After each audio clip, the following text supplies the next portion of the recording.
Tara, samahan nyo kaming pumunta sa Taytay, Mayhay, Laguna.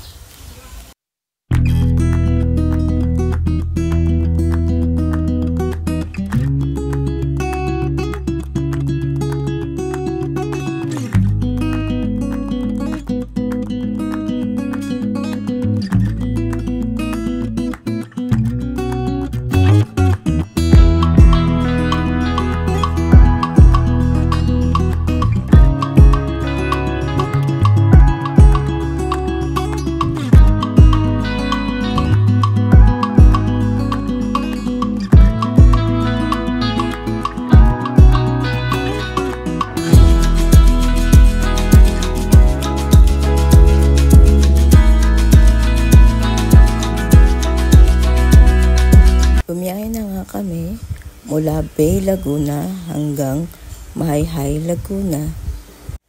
Hindi kami nainip kasi ang gaganda talaga ng nakikita namin. Nature kung nature. Makikita nyo, puro puno pa ang paligid at talaga namang napakalamig.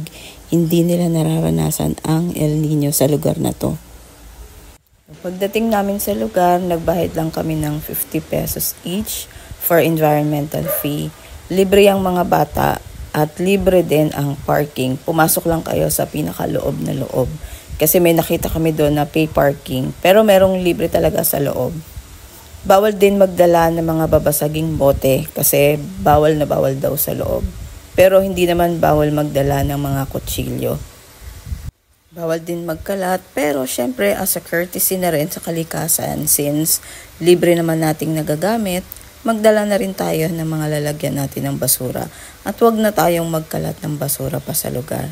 Kasi kawawa naman ng kalikasan, mawawalan tayo ng ganitong kagandang kalikasan na pwede nating pasyalan anytime, na pwede tayong mag-relax sa busy nating mga buhay. Pagdating namin sa lugar, naglakad pa kami, medyo malayo-layo rin. Palagay ko nasa 15 minutes ang lakad. So kung marami kayong mga bitbitin, medyo mahihirapan kayo, lalo na kung hindi kayo maraming magtutulungan para magbuhat. Mabuti na lang on the way nakita namin ang mabait na mama na to at nag-offer siya na isakay na lang yung mga dala namin sa kariton niya. Tinulungan na lang siya ni Jimboy na magtulak ng kariton hanggang dun sa pupuntahan namin.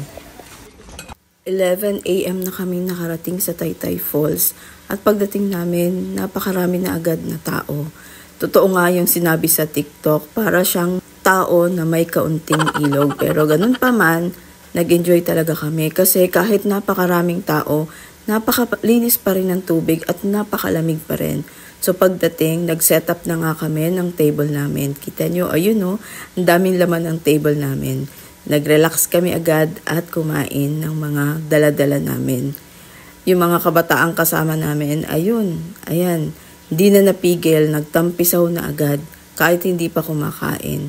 So ayan, sobrang saya ni Zia dyan.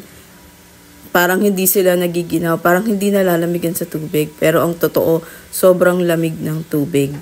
Enjoy na enjoy talaga sila. Ayan, nagiginaw na agad si Zia kahit paan niya lang yung nakasawsaw kanina. Lumipat lang sila ng lugar at ayan, naglalaro pa rin, nagbabasaan pa. Halatang mga enjoy na enjoy. Nung mainip, niyaya ko sila malapit sa falls. Ayan, kitang-kita nyo ang tubig blue-green. Kitang-kita yung mga bato, kitang-kita rin yung paa ng mga nasa tubig. You don't want to swim, baby? I'm getting cold. You're getting cold? Okay. Sabi ni Jimboy, medyo malalim daw ang tubig. Pero huwag kayong mag-alala kasi meron namang mga nagbabantay na may hawak ng megaphone at sumisipol para sitahin yung mga taong mga pasaway na hindi iniisip kung sila ay madidisgrasya. Meron din namang nakakalapit sa falls, siguro marunong silang lumangoy. Meron din pala diyang parang kuweba na pwede nilang tambayan at may mga batong pwedeng upuan. Nagpa-selfie na rin ako sa Taytay Falls kasi ang ganda-ganda niya talaga. Dito meron silang ginawang man-made barrier para siguro maging malalim yung falls. Yan na nga, nagpa-selfie na si Zia.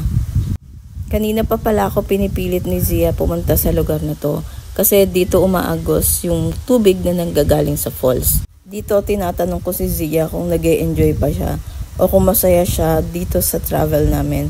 Ang sabi niya sa akin, sobrang saya niya. Hanggang dito na lang, i-upload ko na lang yung raw video namin na pinagsama-sama ko. Sana panoorin nyo rin. At sana nag-enjoy kayo sa panonood ng video namin. Until next time, bye! Bye-bye, guys!